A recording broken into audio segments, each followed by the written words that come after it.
बहुत ज्यादा रिकॉर्डिंग हो चुकी है इसमें। ठीक है, तो ये इसका मुख्य अनुवांशिक पदार्थ और इसका ये प्लाज्मिड वाला पार्ट ये अपन ने पढ़ा हुआ था। इसके अतिरिक्त मैंने तुम लोग को बता दिया था कि भाई प्लाज्मिड में दवा प्रतिरोधक जीन पाए जाते हैं, ये 12th में काम आएगा, अभी से पढ़ लो, है ना। दवा प्रतिरोधक जीन पाए जाते हैं, और जो मैंने उस दिन भी बताया था कि हमारे यहाँ इंडिया में भी, इंडिया के जो हॉस्पिटल्स हैं उनमें दवा प्रतिरोधक पैदा करने वाला बैक्टीरिया प्रेजेंट है, जिसको दिल्ली बग, दिल्ली मतलब दिल्ली, बग मतलब कीड़ा, दिल्ली बग का नाम दिया था पहले, बहुत समय पहले 2002-3 की बात है तब से। तो पहले बड़ा कंट्रोवर्सी हुआ, जो मैंने उस दिन सुना पहले, क्योंकि ब्रिटेन के लोगों ने बोल दिया, वहां के लोगों ने, साइंटिस्ट जो डॉक्टर ने बोला कि दिल्ली में ऐसा है, इंडिया में ऐसा है, वहां जाके आपको इलाज नहीं करना चाहिए। और वो जो बैक्टीरिया था उसकी वजह से जब वो एंटर हो जाता है तो हमारे ऊपर दवाइयों की स्मॉल लेवल के डोज वर्क नहीं करते हैं, हाई लेवल देना पड़ता है। फिर बाद में हमारे यहाँ भी पता चला नहीं यार, हमारे यहाँ हॉस्पिटल्स में दिल्ली, चेन्नई, इन जगहों पर एक बैक्टीरिया तो है, ठीक है, जिसकी वजह से कम लेवल की जो दवाई होती है, कम पोटेंशियल दवाई होती है, वो वर्क नहीं करती, कार्य नहीं कर पाती है, ठीक है। हाँ, फिर सेक्स फैक्टर प्लाज्मिड एक्स्ट्रा ही मैंने बता दिया था कि भाई प्लाज्मिड में कुछ जीन होते हैं तो वो पिलाई बना लेता है, ये पिलाई, ये वाला पार्ट पिलाई बनाता है, यही पिलाई जो है इसके साथ जुड़ जाता है, जिससे होकर के इसका अनुवांशिक पदार्थ इस जगह पहुंच जाता है। ये डायग्राम थोड़ा क्लियर हो जाए। हाँ, ये इधर पे इसको एफ पिलाई या रो, जिसमें प्रेजेंट होता है उसको एफ प्लस, जिसमें नहीं होता उसको एफ माइनस कहा जाता है। ये सब हालांकि तुम लोग के कोर्स में नहीं है, ये सब कोर्स में नहीं है, ये वाला पार्ट तुम लोग के कोर्स में नहीं है, लेकिन थोड़ा बहुत ध्यान रखना। फिर है ट्यूमर इंड्यूसिंग प्लाज्मिड, ये 12th में काम में जाएगा। ट्यूमर इंड्यूसिंग प्लाज्मिड किसमें होता है? एग्रोबैक्टीरियम, एक बैक्टीरिया का नाम याद रखना, एग्रोबैक्टीरियम, ये 12th में है सब। जेनेटिक्स में बायोटेक्नोलॉजी और जेनेटिक्स तुम लोग का 12th में है, स्टार्ट से ये सब यही पढ़ाना चाहिए। इसी को बोलते हैं बेसिक से पढ़ाना। यदि आप अभी नहीं पढ़ेंगे तो बाद में ही समझ में आएगा, वो समझ में नहीं आता, वो पता चलता कि पता नहीं कहाँ क्या है, किस जगह है। पर अभी से आप पढ़ लेंगे, ये बेसिक है, आपको पता चलेगा कि अच्छा एग्रोबैक्टीरियम में टीआई प्लाज्मिड, तो वहां आपको अच्छे से चीजें समझ में आएगी। यही सब बेसिक्स है इसके, ठीक है। तो एग्रोबैक्टीरियम में ट्यूमर उत्पन्न करने वाला प्लाज्मिड होता है। ट्यूमर क्या होता है? ट्यूमर होता है मतलब कोशिका विभाजन, अनियंत्रित कोशिका विभाजन। किसी भी जगह पे अनियंत्रित कोशिका विभाजन हो तो इसमें ट्यूमर बन जाएगा, ट्यूमर का फॉर्मेशन इस जगह पे हो जाएगा, राइट, ये वाले पार्ट में लिखिए। तो वो एक इनिशियल स्टेज होती है कैंसर की, ट्यूमर फॉर्मेशन, है ना। इसलिए जैसे अभी सबसे कॉमन स्टेज आज ही था भाई, आज ही के पेपर में दैनिक भास्कर में, कि एक 18 साल की लड़की को ब्रेस्ट कैंसर, और वो ब्रेस्ट कैंसर का साइज फुटबॉल के बराबर, वो लड़की मंडला की, सोचो 18 साल। इसलिए क्या होता है कि बार बार बोला जाता है भाई, गर्ल्स के लिए हमेशा बोला जाता है कि ब्रेस्ट को आप चेक करते रहें, जिसकी वजह से कोई गिठान वगैरह तो नहीं दिखाई दे रही, उसको इनिशियल स्टेज में ही निकालना जरूरी। और फीमेल में इस समय बहुत ज्यादा कॉमन चल रहा है, ठीक है। आज ही के पेपर में था, तो सोचो उसमें कितना लोगों में अवेयर नहीं है। उसमें हालांकि और भी दिया था कि किसी डॉक्टर ने करवाया, यानी पहले ट्यूमर अलग करवाया था, उसने कंप्लीट नहीं निकाला, तो उसके बाद उसमें फिर ब्लीडिंग स्टार्ट हो गई।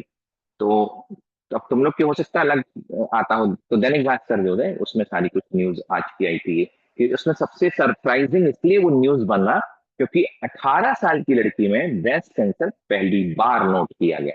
इसके पहले तक 35 ईयर्स से ज्यादा की लेडीज में ही ब्रेस्ट कैंसर देखने को मिला है, ठीक है। पहली बार 18 साल की लड़की में डिटेक्ट हुआ, ठीक है। तो ये एग्रोबैक्टीरियम जो कि ट्यूमर प्रोड्यूस करता है, एग्रोबैक्टीरियम को आजकल बायोटेक्नोलॉजी में वाहक के रूप में उपयोग किया जाता है, ठीक है, वाहक के रूप में उपयोग करते हैं, जो मैंने बता दिया था। बोलोगे वाहक मतलब सर क्या होता है?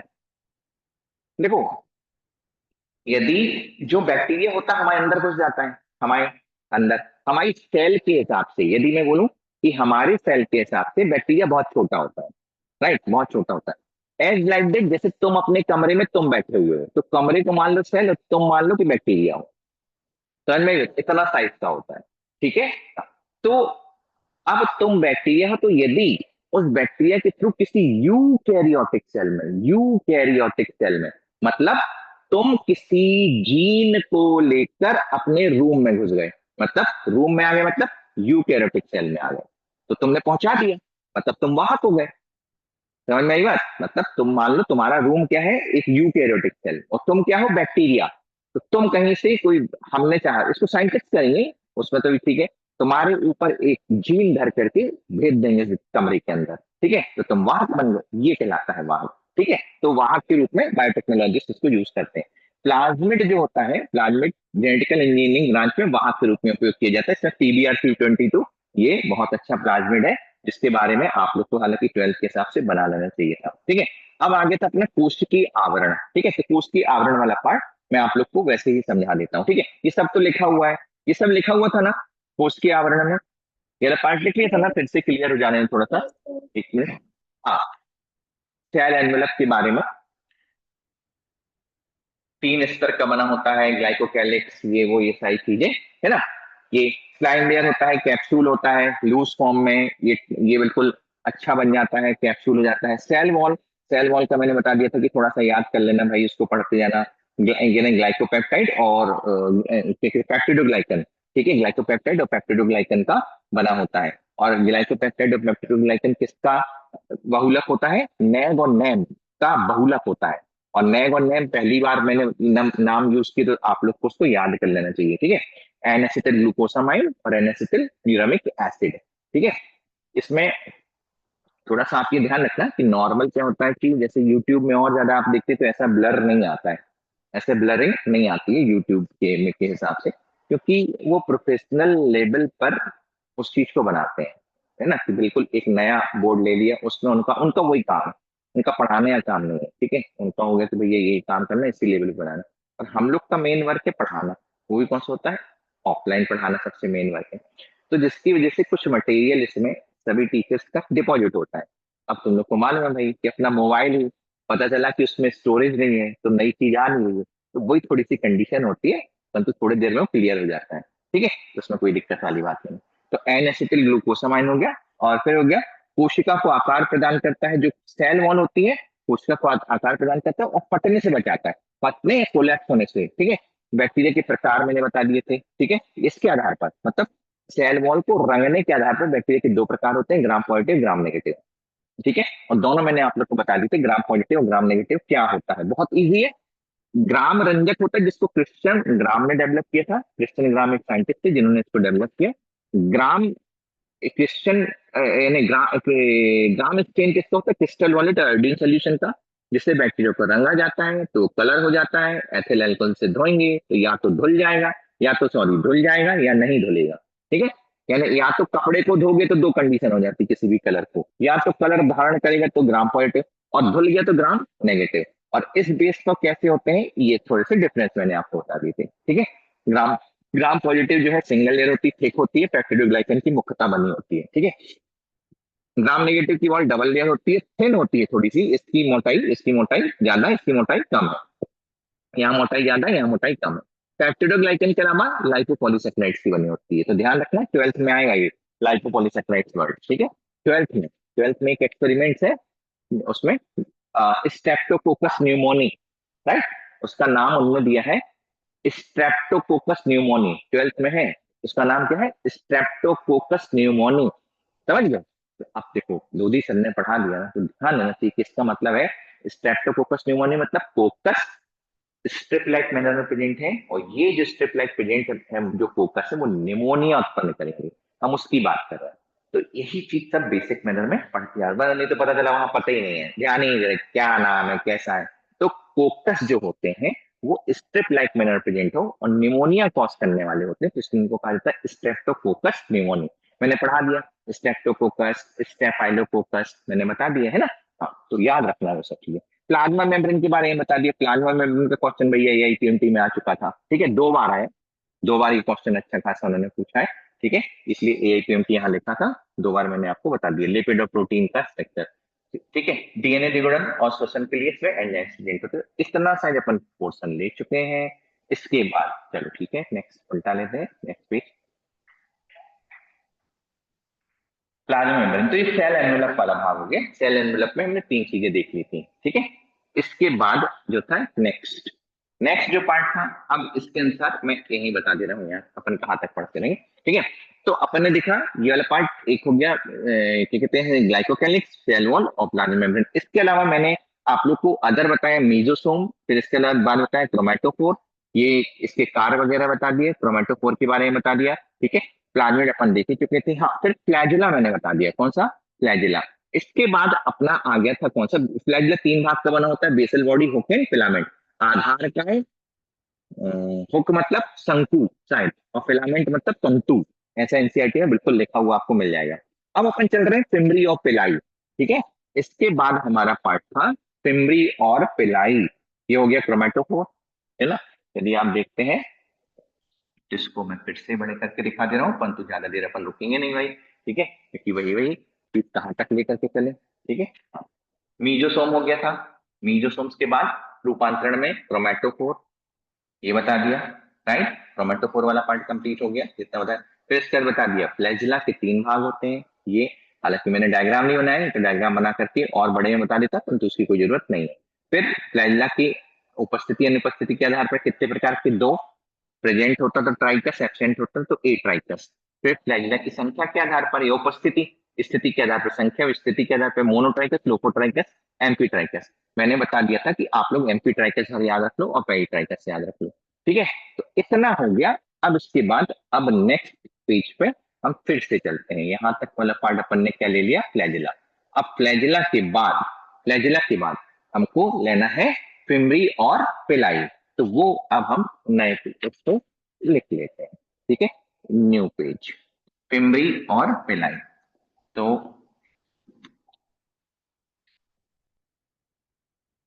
4th नंबर है आई थिंक, है ना, फिमरी और पिलाई।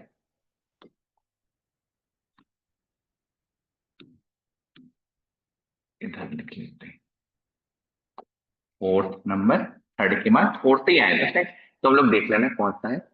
फिमरी एंड पिलाई, है ना। इसकी हिंदी अपन देख लेते हैं, बस ऐसा ना हो कि यहाँ से हिंदी मीडियम की एनसीईआरटी गायब हो चुकी है, यहाँ से हिंदी मीडियम की मुझे थोड़ा सा टाइम दो।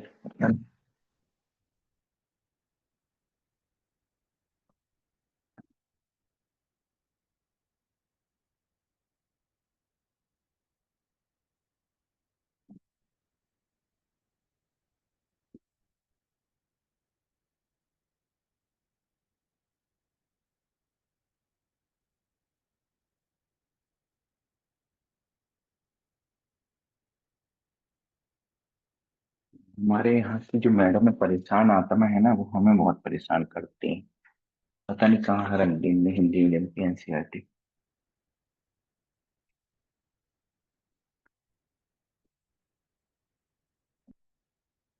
तो इंग्लिश है, इंग्लिश में,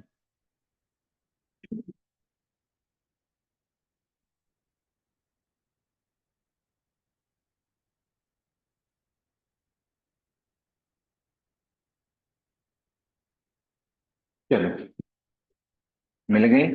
हालांकि दूसरी है, लेकिन हमारे तो कोचिंग में बहुत सारी बुक्स रखी रहती, बहुत सारी ऐसे, ठीक है, तो मिल ही जाती कोई ना कोई। तो अब हम आ रहे हैं वही पेज नंबर, ये पुरानी एक्चुअली क्या, मैं गया था अभी खरीदने, लेकिन उसके बाद वो मिली ही नहीं, मतलब हिंदी मीडियम की नहीं मिली, और सब मिल गई और 11th की नहीं मिली।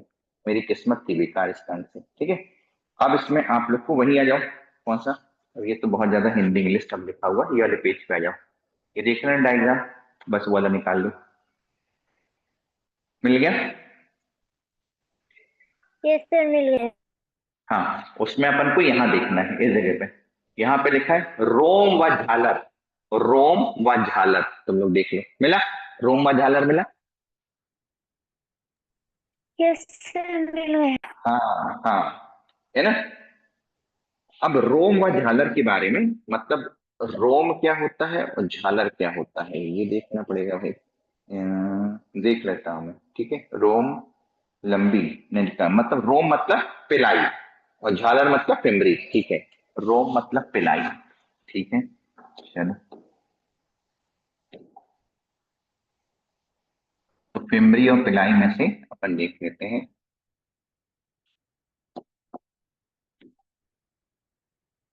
पिमरी,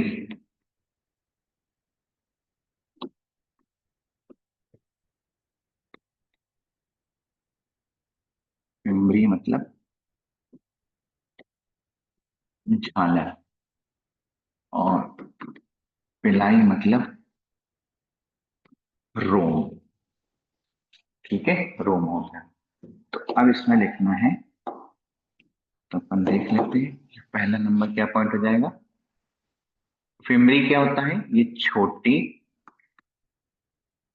छोटी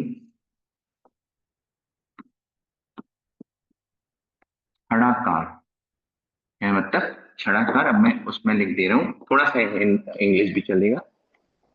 सॉलिड, ठीक है। और इसमें लिखा है लिखा है लिखा है लिखा है कहीं ना कहीं लिखा है।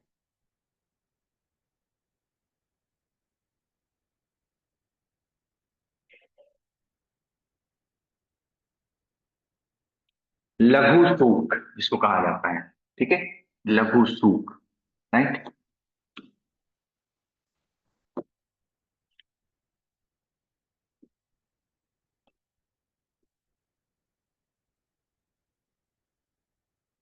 घा भी नहीं बन रहा। लघु सूक, ठीक है। उसमें आप देख लो हिंदी लिखी है, लघु सूक जैसे तंतु है, लघु सूक।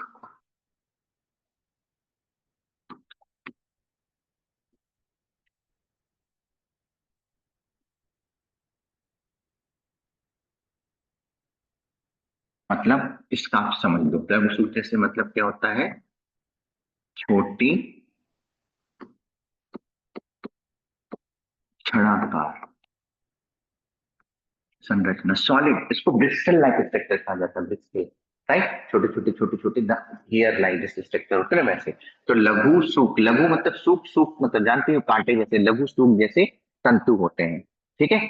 और दूसरा इसका जो पार्ट अपन ले सकते हैं, पहला तो इसी को लिख लेते हैं, झालर को, ठीक है। लघु सूक जैसे तंतु होते हैं जो कि सेल वॉल से बाहर निकले, जो कोशिका से बाहर प्रवर्धित होते हैं, ठीक है। कोशिका से बाहर प्रवर्धित होते हैं, उसको आप रहने देते हैं, लघु सूक जैसे तंतु है, ठीक है। यह कोशिका को यह कोशिका को चट्टान व न्यूट्रिटिव टिश्यू से चिपकने में सहायता प्रदान करते हैं। यह कोशिका को पानी की धारा में चट्टान से तथा पोषक कोशिका से जुड़ने में सहायता प्रदान करते हैं।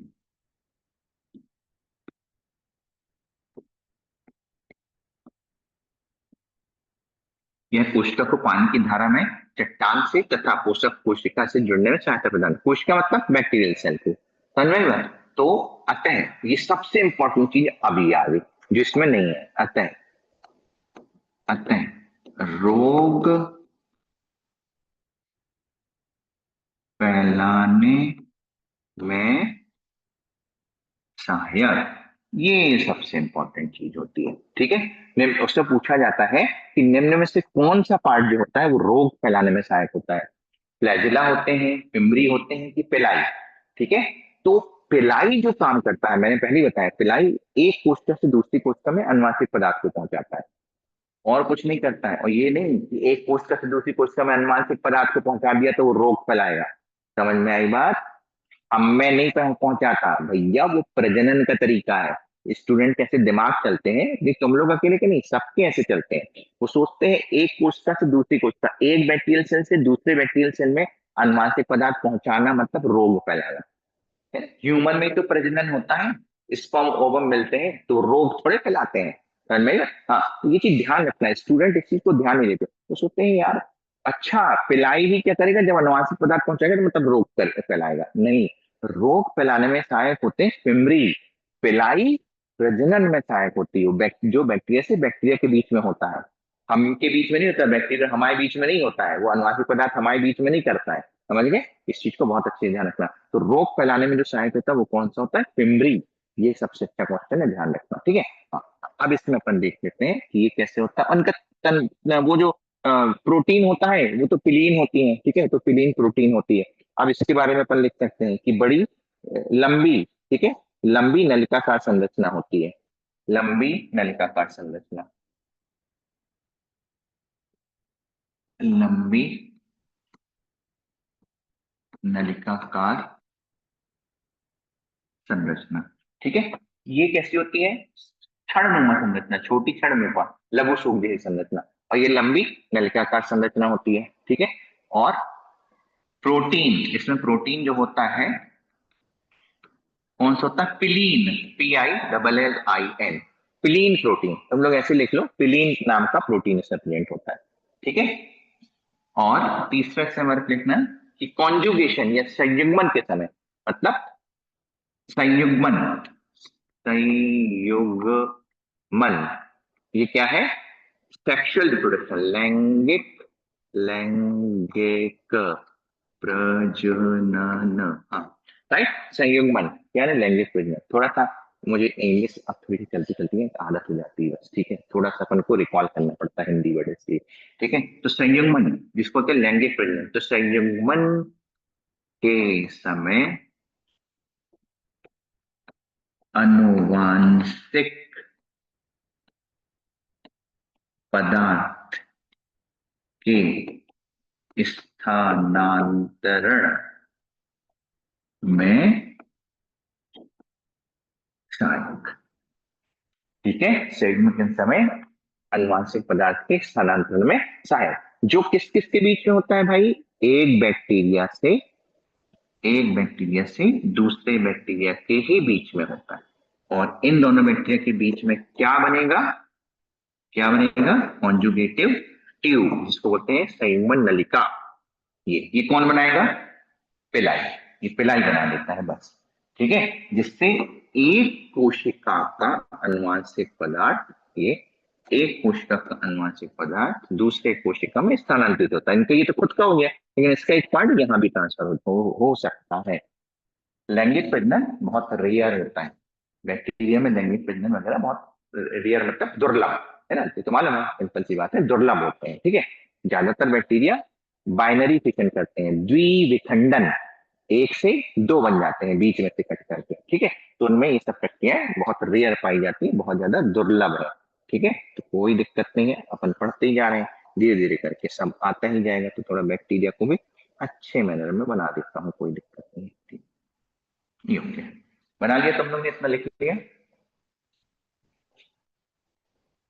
Yes sir.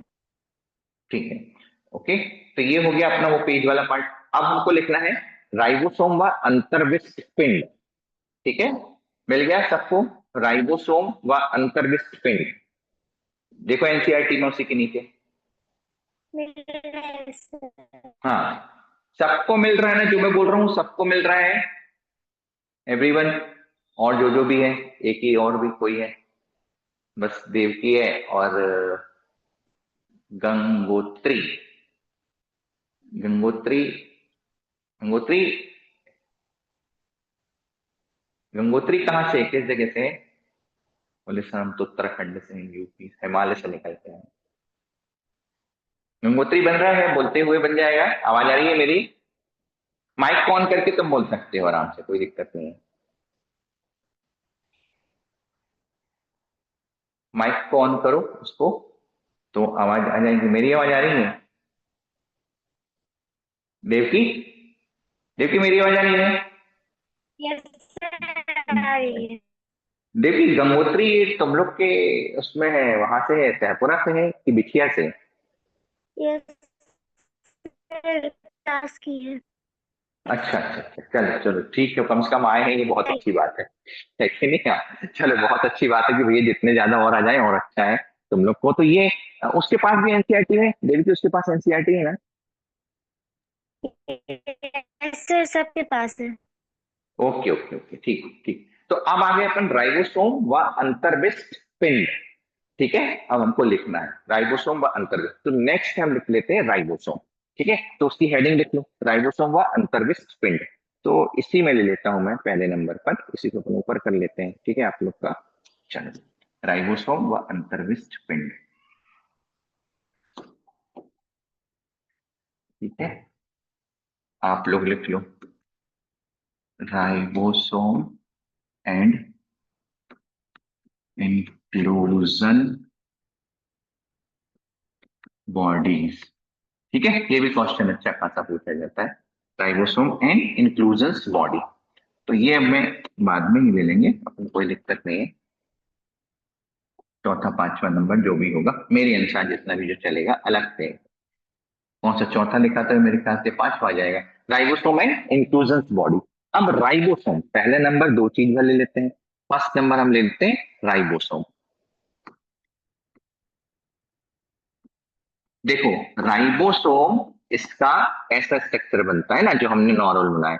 एक राइबोसोम में दो यूनिट होती हैं, ठीक है, एक छोटी यूनिट एक बड़ी यूनिट, दो होती हैं, ठीक है। तो राइबोसोम जो है दो यूनिट का बना होता, दो इकाइयों का बना, दो इकाइयों का बना। ये मैं पहले भी तुम लोग को बता चुका हूं, और ये देवकी ने पढ़ा है, हमने एक क्वेश्चन भी किया था इस बार 2025 का एक क्वेश्चन भी किया था। देवकी ठीक है ना, किया था ना एक क्वेश्चन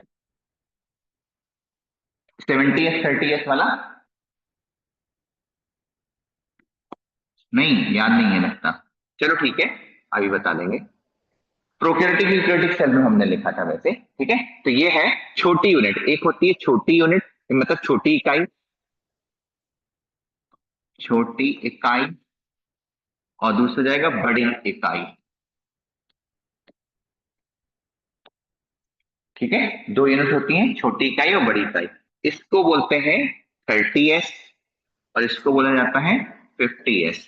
तो मतलब ये है 30s, ये है 50s, ये दो इकाइयां होती हैं, ठीक है, 30s और 50s। अब s का मतलब मैंने उसी दिन बता दिया था कि s बराबर होता है स्वांगीकरण इकाई, ठीक है। एस का मतलब होता है स्वांगीकरण इकाई, इसको स्वांगीकरण इकाई कहा जाता है, जो कि तुम लोग राइबोसोम में जाकर के देख सकते हो, ठीक है। राइबोसोम में और पेज पलटा लो, और पेज पलटाओ, तो तुम लोग को राइबोसोम दिखेगा। मतलब हो सकता है पेज नंबर मेरे हिसाब से तो 137 पे आ रहा है, परंतु तुम लोग में जहाँ प्लाज्म ये बना हुआ है लवक, अब मैं एनसीईआरटी ले आऊं तो अपन एक जैसे हो जाएंगे, बहुत अच्छा। इसके ये देखो नीचे साइड लिखा है राइबोसोम, लवक जहां भी है, लवक, लवक वाला जहां पार्ट है उसमें, इस वाले पार्ट में देखो, मिल गया। देव की तो एकदम गायब ही हो गई, शायद जुड़ नहीं रहा है, उसको प्रॉब्लम हो गई है, ठीक है।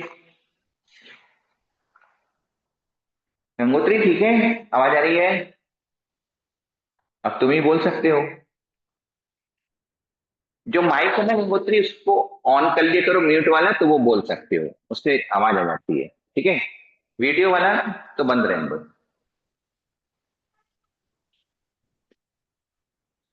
ठीक है, नेटवर्क प्रॉब्लम। चलो ठीक है, कोई दिक्कत नहीं है, ठीक है, अपन देख लेते हैं। तो ये तुम लोग को राइबोसोम भी मिल गया। अब राइबोसोम में यहां पर ऊपर साइड, ऊपर साइड यहां लिखा है, जैसे मेरे एनसीईआरटी के अनुसार यहीं पे लिखा है कि राइबोसोम में एस बराबर होता है अवसादन गुणांक को प्रदर्शित करता है। और अवसादन गुणांक किस चीज को बताता है? आकार व घनत्व को व्यक्त करता है, आकार व घनत्व जो चीज। तो एस बराबर क्या है? अवसादन गुणांक। अवसादन गुणांक जो किसको प्रदर्शित करेगा? आकार एवं घनत्व को, ठीक है। अब सुनो, हो सकता है तुमने नहीं समझा, इन लोग को मैंने समझा दिया था आकार व घनत्व की बात कैसे होती है। अपन बोलते हैं नॉर्मली, तुम जिस कमरे में बैठे हुए हो, उस कमरे का राइबोसोम जो होता है उसकी दो इकाई अलग अलग होती है। मान लो कि एक अलग है, एक अलग है, एक छोटी अलग है, बड़ी अलग है। जिस समय प्रोटीन सिंथेसिस होता है उस समय भर ये दोनों जुड़ते हैं, नहीं तो अलग अलग रहते हैं। अब तुम्हारे कमरे को उठा के घुमा दें सेंट्रीफ्यूगल फोर्स के अनुसार, बहुत तेजी के साथ लगाया जाए, ठीक है। तो जो सबसे छोटी चीज होगी तुम्हारे कमरे की, सबसे पहले बाहर छिटक करके दूर चली जाएगी। कोई भी चीज घुमा दे, हमको मालूम ना, कोई देखो अब केंद्रीय बल या अभी केंद्रीय बल मुझे नहीं मालूम, तो सेंट्रीफ्यूगेशन फोर्स कहते हैं, बाहर से जो लगता है किसी भी चीज को, ठीक है। यदि होता है कि कप पानी में रुमाल को डुबो करके ऐसे ऐसे ऐसे करोगे आप, तो पानी बाहर से पूरा निकलता जाएगा, उसमें से वो हो जाएगा, ठीक है। जैसे अपना वाली मशीन भी वर्क करती है ना, जो वॉशिंग मशीन, सेंट्रीफ्यूगेशन फोर्स की वजह से तो बनती है, उसी वजह से तो कपड़े सूख जाते हैं उसमें। ठीक है, सेंट्रीफ्यूगेशन फोर्स से घूमती हैं, तो पूरा पानी उसमें से निकलते हैं, तो कपड़े उसी वजह से सूखते हैं। ठीक है, तो वही है ये वाला पार्ट। अपन कमरे को, आपके कमरे को उठा के घुमा देते हैं, घुमाया तो सबसे छोटा पार्ट सबसे कम चक्रों के बाद निकल जाएगा, उससे बड़ा पार्ट उसके चक्रों के बाद, आपका टेबल बहुत ज्यादा चक्रों के बाद निकलेगा। समझ में आया? तो यही है, ये मान लो 30 चक्रों के बाद निकल जाती है यूनिट, जब अलग रहती है। ये 50 चक्कर राउंड के बाद बाहर निकलती है, और पूरी यूनिट कितने राउंड के बाद निकलती है? 70। ये इनका जोड़ नहीं होता है, ये इनके जोड़ को प्रदर्शित नहीं करता है, इसलिए सबसे ज्यादा पूछा जाता है। इसी साल पूछा गया एआईपीएमटी में, ऑल इंडिया पीएमटी में, नीट में 2025 में आया था ये क्वेश्चन। उन्होंने 70S का भी पूछा था, 80S का भी पूछा था, दोनों दोनों टाइप के राइबोसोम। राइबोसोम दो प्रकार के हैं, प्रोकैरियोट में 70S, यूकैरियोट में 80S। यूकैरियोट में 80 और बैक्टीरिया में 70।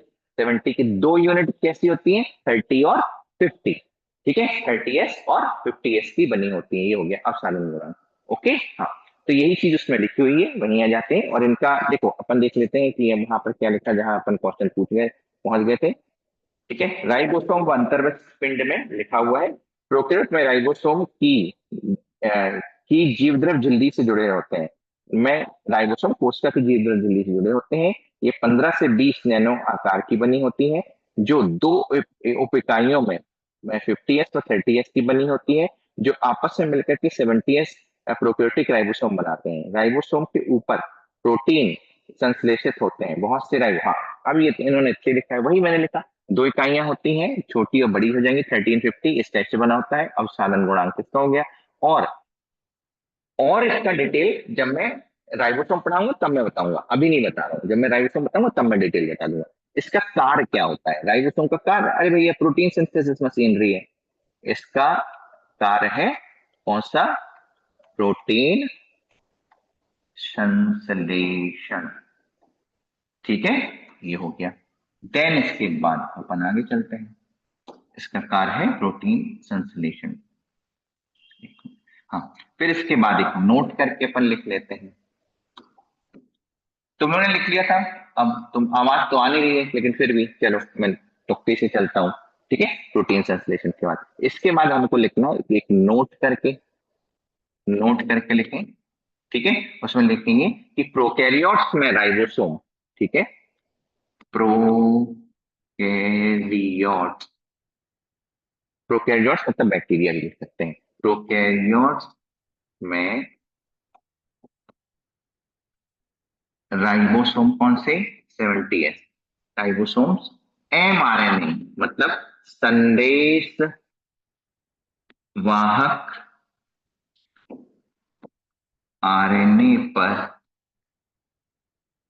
समूह में पाए जाते हैं। संदेश वाहक मतलब मैसेंजर, मैसेंजर आरएनए।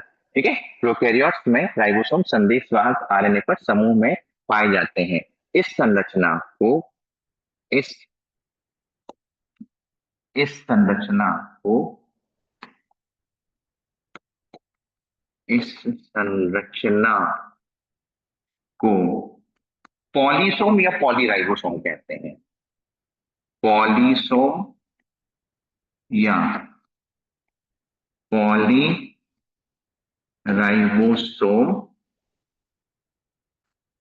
कहते हैं। ये आपकी हिंदी आप लोग यहाँ से पॉलीसोम को उन्होंने क्या क्या लिखा है? बहुराइबोसोम, बहुसूत्र कहते हैं। ठीक है, सिंपल इन्होंने ये लिखा हुआ है। ये हो गया अपना राइबोसोम। ठीक है,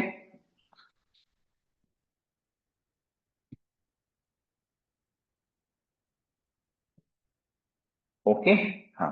अब इसके बाद आ गया, इतना काफी है। मैं अंतर्विष्ट पिंड और करा दे रहा हूँ आज, फिर इसके बाद नया क्योंकि स्टार्ट हो जाएगा, तो इतना मैं खत्म कर दे रहा हूँ अंतर्विष्ट पिंड तक। और उसके बाद फिर अपन नेक्स्ट उसमें यूकैरियोटिक सेल में जाएंगे, कोशिका झिल्ली, ये वो जो कुछ बताने लगेंगे। ठीक है, तो अब ये चला, नेक्स्ट है अंतर्विष्ट पिंड। अंतर्विष्ट पिंड क्या है भाई? Inclusions body. मैं इंग्लिश में ही लिखूंगा, तुम लोग हिंदी में कर लेना, कोई दिक्कत नहीं है। ठीक है, इंक्लूजन्स बॉडी। तो अब आ गया इंक्लूजन्स बॉडी, अंतर्विष्ट पिंड। अंतर्विष्ट पिंड इंक्लूजन्स बॉडी।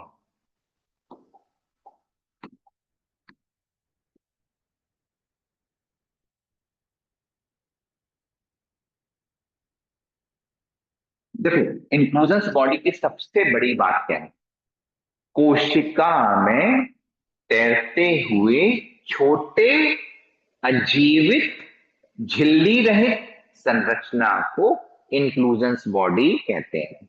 जो बैक्टीरिया में होती है, हम में नहीं होती, मतलब यूकेरियोट में नहीं होती। छोटे अजीवित झिल्ली रहित संरचना, वो खाद्य पदार्थ भी हो सकता है, वो कलर पिगमेंट भी हो सकते हैं, तो वो कुछ भी हो सकता है। धन्यवाद। इससे ऊर्जा के स्रोत हो सकते हैं। ठीक है, तो छोटे अजीवित झिल्ली रहित कोशिका में सस्पेंडेड मतलब मुक्त रूप से तैरते हुए इन कणों को क्या कहा जाता है, इंक्लूजन्स बॉडी। ठीक है, अंतर्विष्ट पिंड। तो वही है अंतर्विष्ट पिंड, प्रोकैरियोटिक कोशिकाओं में बचे हुए पदार्थ कोशिका द्रव में अंतर्विष्ट पिंड के रूप में संचित होते हैं। ये झिल्ली द्वारा घिरे नहीं होते, कोशिका द्रव्य में स्वतंत्र रूप से पड़े रहते हैं। ठीक है, हाँ, तो मैं इसको अपन अपने हिसाब से लिख लेते हैं। ठीक है, क्या होते हैं, छोटे अजीवित झिल्ली रहित संरचना जो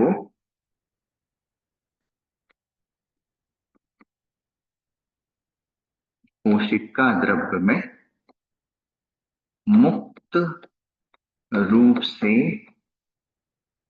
तैरती रहती हैं। ठीक है, छोटे अजीवित झिल्ली रहित संरचना जो कोशिका द्रव्य में मुक्त रूप से तैरती रहती है ना, उनको बोलते हैं इंक्लूजन्स बॉडी।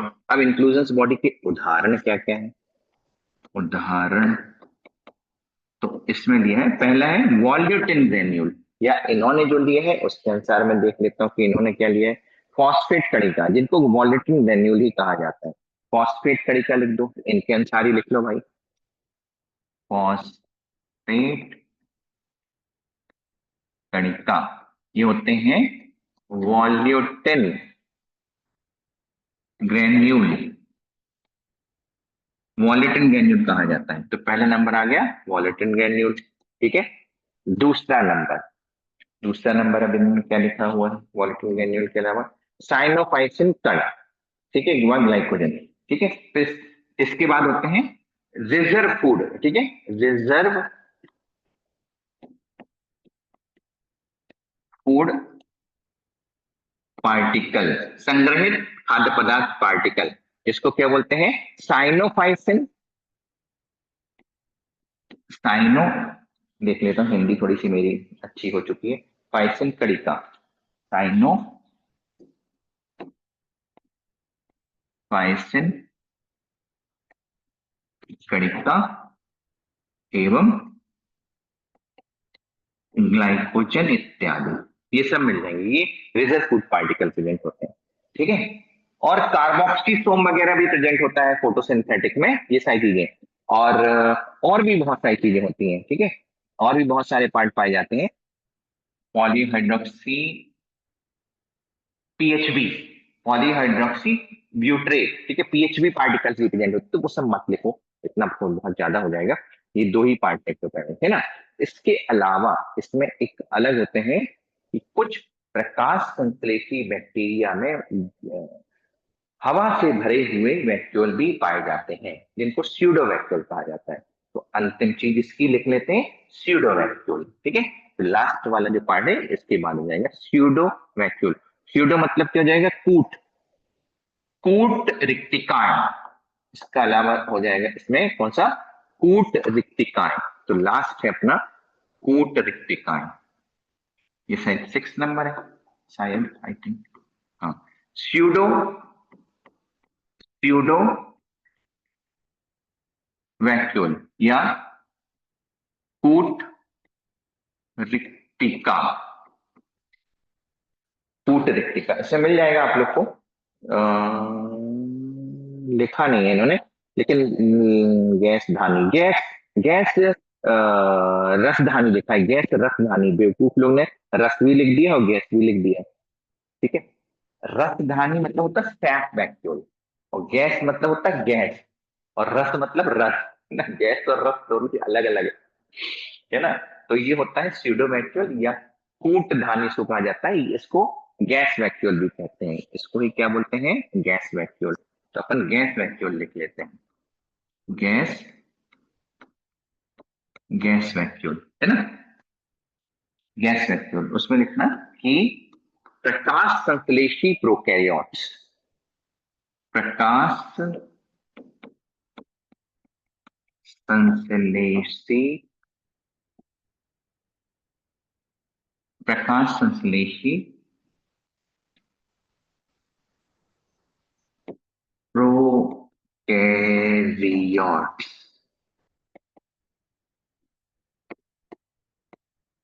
अर्थात प्रकाश संश्लेषी प्रोकैरियोट्स, अर्थात अर्थात प्रकाश संश्लेषी बैक्टीरिया, प्रकाश, नहीं नहीं नहीं, ऐसा मत लिखो, एक मिनट, थोड़ा सा लिखा नहीं ना चलता है, एक मिनट।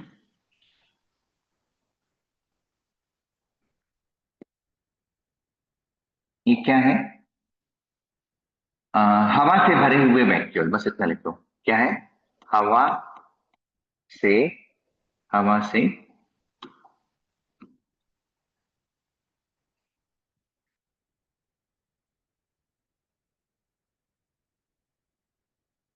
हवा से भरे हुए रिक्तिकाएं या वैक्यूल्स, हवा से भरे हुए वैक्यूल है ना, जो बायोन्सी प्रोवाइड करते हैं, जो कोशिका को पानी में तैरा के रखते हैं। कार्य इसका क्या है, हवा से भरे हुए वैक्यूल का कार्य क्या है, कोशिका को हल्का बनाना, कोशिका को हल्का बनाना तथा पानी की सतह पर तैराकर रखना, है ना।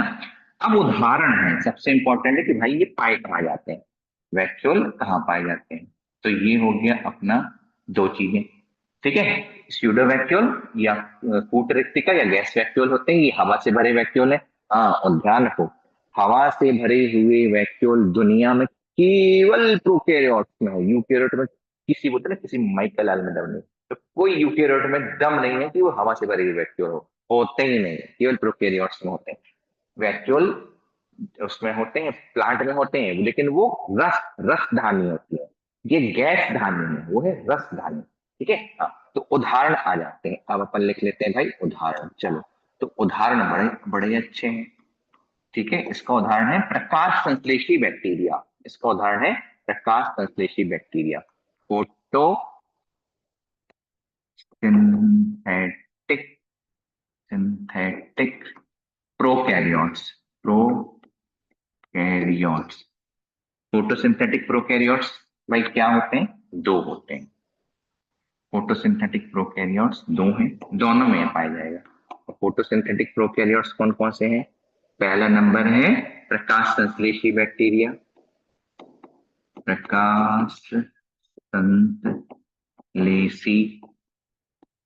बैक्टीरिया, और दूसरे कौन से हैं, साइनोबैक्टीरिया, नील हरित शैवाल, साइनो बैक्टीरिया या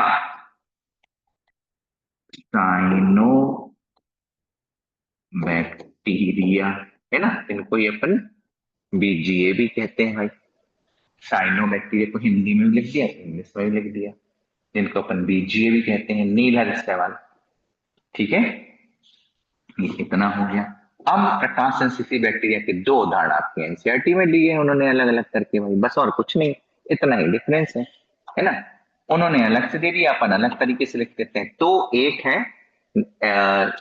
यानी नीले गंधक बैक्टीरिया, और एक होते हैं बैगनी गंधक, ब्लू यानी पर्पल सल्फर बैक्टीरिया, और ग्रीन सल्फर बैक्टीरिया। तो हरित, हरित गंधक